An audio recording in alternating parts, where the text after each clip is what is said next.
ফেনীতে বারবার মাটির বাঁধ ভেঙে ঢুকছে পানি, মেরামতে কোটি কোটি টাকা অপচয়। তলিয়ে সিলেট সুনামগঞ্জের নিম্নাঞ্চল, উখিয়ায় পাহাড় ধসে দুজনের মৃত্যু। ডিম বিক্রি চট্টগ্রামে, দাম নির্ধারণ হয় ঢাকায়। তেজগাঁওয়ে সমিতি থেকে SMS পাঠানো হয় আড়তদারদের, দুই ব্যবসায়ীকে ভোক্তা অধিকারের জরিমানা। এবং রাজশাহী থেকে ভারতের কলকাতা রুটে চালু হচ্ছে ট্রেন, ভোগান্তি কমবে ভ্রমণ পিপাসু ব্যবসায়ী ও রোগীদের। যোগাযোগের নতুন মাত্রায় খুশি স্থানীয়রা।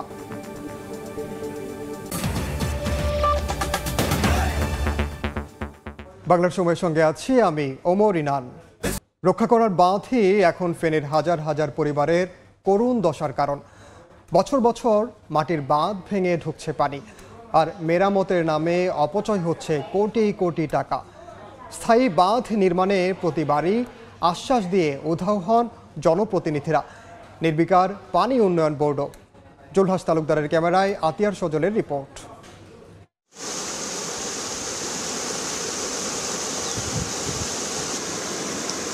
নদীর বন্যা নিয়ন্ত্রণ বাঁধ ভেঙে এখনো হুহু করে ঢুকছে পানি। রক্ষার বাঁধ এখন নিজেই রাক্ষস। পানির প্রবল তোড়ে তছনছ চারপাশ। চোখের নিমেষেই গ্রামের পর গ্রাম তলিয়ে যায়, পানিবন্দী হন হাজার হাজার মানুষ। পাখির চোখে ফুটে উঠেছে ফেনীর উত্তরের দুই উপজেলা ফুলগাজী ও পরশুরামের শত শত পরিবারের জলে ভেসে থাকার করুণ চিত্র।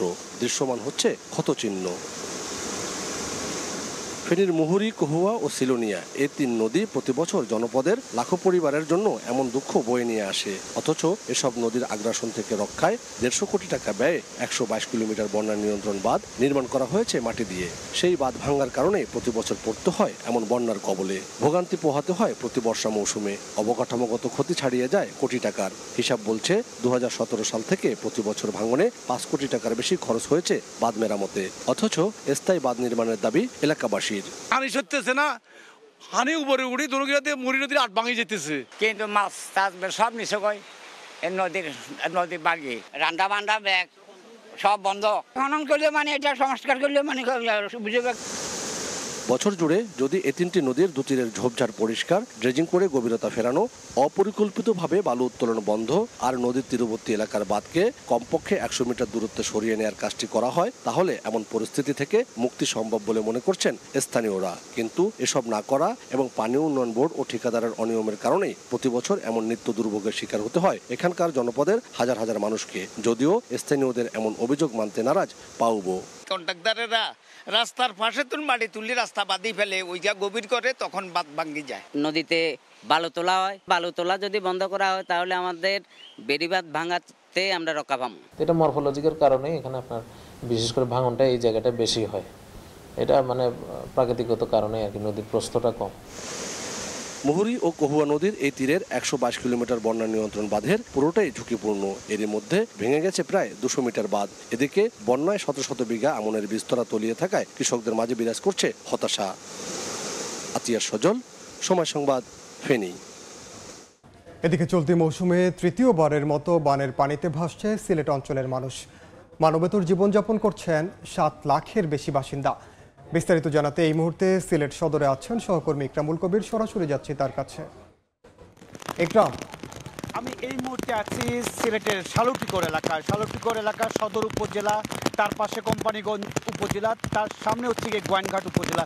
3টি উপজেলার একেবারে কেন্দ্রস্থল হচ্ছে গিয়ে এই জায়গাটি। এই জায়গায় আপনি দেখতে পাচ্ছেন পিছনে যে বাড়িঘরগুলো আছে সব বাড়িঘরগুলো পানিতে তলিয়ে আছে। শুধুমাত্র এই এলাকা নয়, এইখান থেকে যে বিস্তীর্ণ এলাকা সদর উপজেলা বিস্তীর্ণ এলাকার বাড়িঘর এইভাবে পানিতে তলিয়ে আছে। অন্যদিকে কোম্পানিগঞ্জের অনেকাংশেই পানিতে তলিয়ে আছে। বিশেষ করে সিলেটের এইবার তৃতীয়বারের মতন যে পানি ঢল নেমেছিল 3 দিন আগে, এতে প্রায় 1,500 এই গ্রামের মানুষ পানিবন্দী হয়ে আছে এবং সিলেট নগরী প্রায় 12টি ওয়ার্ডের মানুষ পানিবন্দী হয়ে আছে। সিলেটের যেই 7টি উপজেলা, সীমান্তবর্তী উপজেলা সহ প্রায় 8টি উপজেলার প্রায় 7 থেকে 8 লাখ মানুষ পানিবন্দী অবস্থায় আছে। এই অবস্থার কারণ হচ্ছে কি উজান থেকে নেমে আসা পাহাড়ি ঢল, ভারতের চেরাপুঞ্জি সহ বিভিন্ন জায়গা থেকে 313 মিলিমিটার বৃষ্টিপাত বাংলাদেশে প্রবেশ করেছে গত দুদিন আগে, এবং সিলেটে বৃষ্টিপাত হয়েছে 394 মিলিমিটার। সব কিছু মিলে প্রায় 700 মিলিমিটারের বেশি বৃষ্টিপাত হয়েছে একদিনে। এই কারণে যে পানিগুলো হঠাৎ করে ঢুকে গিয়েছে, এই পানিগুলো বেরোতে পারছে না। এর ফলে সুরমা এবং কুশিয়ারা যে 6টি পয়েন্টই পানি বিপদসীমার উপর দিয়ে আছে। তাছাড়া যে সারি, গোয়াইন, সারিগাং সহ যে অন্যান্য নদীগুলো আছে, 11টি পয়েন্ট সিলেটে, সেই 11টি পয়েন্টে এই মুহূর্তে 6টি পয়েন্টে বিপদসীমার উপরে আছে। বাকি পয়েন্টগুলোতে একেবারে কাছাকাছি আছে নদীর পানিগুলো। এর কারণেই বিভিন্ন উপজেলা, বিশেষ করে গোয়াইনঘাট, কোম্পানিগঞ্জ, এখানে এই যে সদর উপজেলা বা অনেক উপজেলা, জকিগঞ্জ উপজেলা, ওদিকে কোম্পানিগঞ্জ উপজেলা, কানাইঘাট উপজেলা, জৈন্তাপুর উপজেলা, ফেঞ্চগঞ্জ উপজেলা, বিয়ানীবাজার, বালাগঞ্জ, উসমানীনগর সব উপজেলার নিম্নাঞ্চল পানিতে তলিয়ে গেছে। বিশেষ করে কুশিয়ারা নদী এবং সুরমা নদীর পাশে যেই সমস্ত উপজেলাগুলো আছে, সেই সমস্ত উপজেলাগুলো মানুষ পানিবন্দী অবস্থায় আছেন। এই পানি নামতে নামতে বেশ কিছুটা সময় লাগবে। বলে রাখা প্রয়োজন যে এইবার তৃতীয়বারের মতন সিলেটে বন্যা দেখা দিয়েছে, এবং প্রথমবার গত মাসে মে মাসের 27 তারিখ, তারপরে গত মাসের ঈদের দিন, এবং আজ এইবার 3 দিন আগে। সব কিছু মিলে মানুষ এখনও পানিতে ভাসছে। এই অবস্থা থেকে উত্তরণ হতে আর বেশ কয়েকটি সময় লাগবে বলে পানি উন্নয়ন বোর্ড এবং আবহাওয়ার যে পূর্বাভাস তাতে জানানো হয়েছে। মোটামুটি এই ছিল সিলেট সদর উপজেলা শালটিকর এলাকার গ্রাম যে পানিতে তলিয়ে আছে তার সবশেষ খবর। ডিম বিক্রি হয় চট্টগ্রামে, অথচ দাম নির্ধারণ হয় ঢাকায়। প্রতিদিন সকালে তেজগাঁও ডিম সমিতি থেকে একটি SMS আসে আড়তদারদের কাছে, সেই অনুযায়ী বিক্রি হয়। এমন তথ্যই জানালেন আড়তদাররা। চট্টগ্রামে ভোক্তা অধিকার সংরক্ষণ অধিদপ্তরের অভিযানে 2 ব্যবসায়ীকে 30,000 টাকা জরিমানা করা হয়। ঢাকার তেজগাঁও ডিম সমিতি আছে, ওখান থেকে সারা বাংলাদেশের জন্য একটা রেট নির্ধারণ করা হয়। সেই রেটটা আমরা সকালবেলা আমাদের প্রত্যেকটা পার্টি আমাদেরকে মেসেজ করে দেয় বা ফোনে জেনে দেয়। জানার পরবর্তীতে আমরা মালটা মার্কেটে বিক্রি করতেছি। কোম্পানি 9.5 টাকা রেট পাচ্ছে, 11 টাকা কেন মার্কেটে ডিম বিক্রি হচ্ছে? সেটার জন্য কে খাচ্ছে ওই টাকাগুলা? জরিমানা করাই এভাবে খেপলেন ডিমের আড়তদার। জানান উৎপাদনকারী প্রতিষ্ঠান থেকে কিনে একটি পক্ষ মাঝখানে হাতিয়ে নেয় টাকা, অথচ জরিমানা করা হচ্ছে তাদের। বুধবার সকালে চট্টগ্রাম নগরী পাহাড়তলী ডিমের বাজার তদারকি করতে আড়তে অভিযান শুরু করে জাতীয় ভোক্তা অধিকার সংরক্ষণ অধিদপ্তর। আলামিন স্টোরে গিয়ে দেখা যায় প্রতি পিস ডিম বিক্রি হচ্ছে 10 টাকা 90 পয়সা, অথচ টাঙ্গাইলের মায়ের দোকান ডিমের আড়ত থেকে কেনা ভাউচারে নেই ডিমের দাম, পান ক্রয় ও বিক্রয় ভাউচারে গরমিল। মূলত পুরো বাজার নিয়ন্ত্রণ হয় সকালে ঢাকার তেজগাঁও থেকে আসা SMS এর মাধ্যমে, ফলে প্রতি পিস খুচরাতে বিক্রি হয় 13 থেকে 14 টাকায়। SMS এর মাধ্যমে তারা একটা রেট নিয়ে বিজনেস করতো। এখন দেখা যাচ্ছে অভিনব পদ্ধতি অবলম্বন করছেন, মানে ক্রয় ভাউচারটা সংরক্ষণ করছেন। সেখানে ডিমের পরিমাণ উল্লেখ আছে, কিন্তু পার ডিম কত টাকা প্রাইস সেটা উল্লেখ নেই।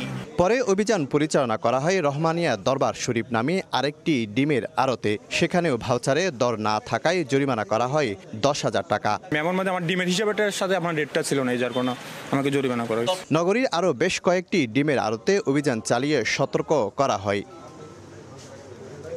শফিকুল আলম, সময় সংবাদ, চট্টগ্রাম। দেখছেন বাংলার সময়।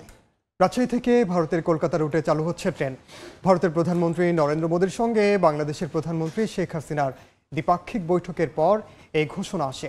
জেলাবাসীর আশা, দ্রুত এই পথে ট্রেন চালু হলে ভোগান্তি কমবে ভ্রমণ পিপাসু ব্যবসায়ী ও চিকিৎসা নিতে যাওয়া রোগীদের। হাবিবুর রহমান পাপ্পুর তোলা ছবিতে সাইফুর রহমান রকির রিপোর্ট। রাজশাহী অঞ্চল থেকে প্রতিদিনই শত শত ভ্রমণ পিপাসু ও চিকিৎসার জন্য পার্শ্ববর্তী দেশ ভারতে যান। আমদানি রপ্তানির সঙ্গে সংশ্লিষ্ট ব্যবসায়ীদেরও কলকাতা সহ বিভিন্ন স্থানে যেতে হয়, কিন্তু চুয়াডাঙ্গার দর্শনা কিংবা যশোরের বেনাপোল স্থলবন্দর দিয়ে ভারতে যেতে নানা ঝক্কি ঝামেলা পোহাতে হয়। গত 22 জুন বাংলাদেশের প্রধানমন্ত্রী শেখ হাসিনা ও ভারতের প্রধানমন্ত্রী নরেন্দ্র মোদীর দ্বিপাক্ষিক বৈঠকে রাজশাহী থেকে কলকাতায় ট্রেন চালুর বিষয়ে সিদ্ধান্ত হয়। এতে খুশি এই অঞ্চলের মানুষ।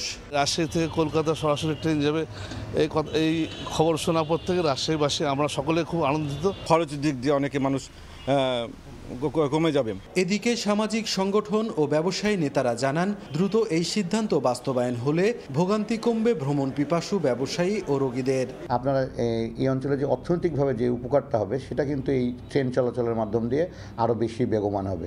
গত 22 জুন নয়াদিল্লির হায়দ্রাবাদ হাউজে দুই দেশের প্রধানমন্ত্রীর মধ্যে বৈঠকে 10টি বিষয়ে সমঝোতা চুক্তি স্বাক্ষরিত হয়। বৈঠক শেষে 13টি ঘোষণা দেয়া হয়। সেই ঘোষণার 1 নম্বরে রয়েছে রাজশাহী ও কলকাতার মধ্যে নতুন ট্রেন সার্ভিস চালু। নানা বিষয়ে আলোচনা করেছি। সাইফুর রহমান রকি, সময় সংবাদ, রাজশাহী।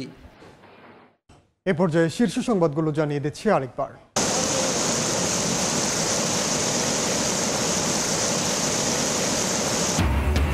ফেনীতে বারবার মাটির বাঁধ ভেঙে ঢুকছে পানি, মেরামতে কোটি কোটি টাকা অপচয়। তলিয়ার সিলেট সুনামগঞ্জের নিম্নাঞ্চল, ওখিয়ায় পাহাড় ধসে 2 জনের মৃত্যু। এই ছিল বাংলার সময়। এরপর সন্ধ্যার সময়ের সঙ্গে থাকবেন সহকর্মী সজল মিত্র রিচার্ড। ইনান, আপনাকে ধন্যবাদ। সন্ধ্যার সময় নিয়ে ফিরছি কিছুক্ষণ পর, সঙ্গেই থাকুন সময়।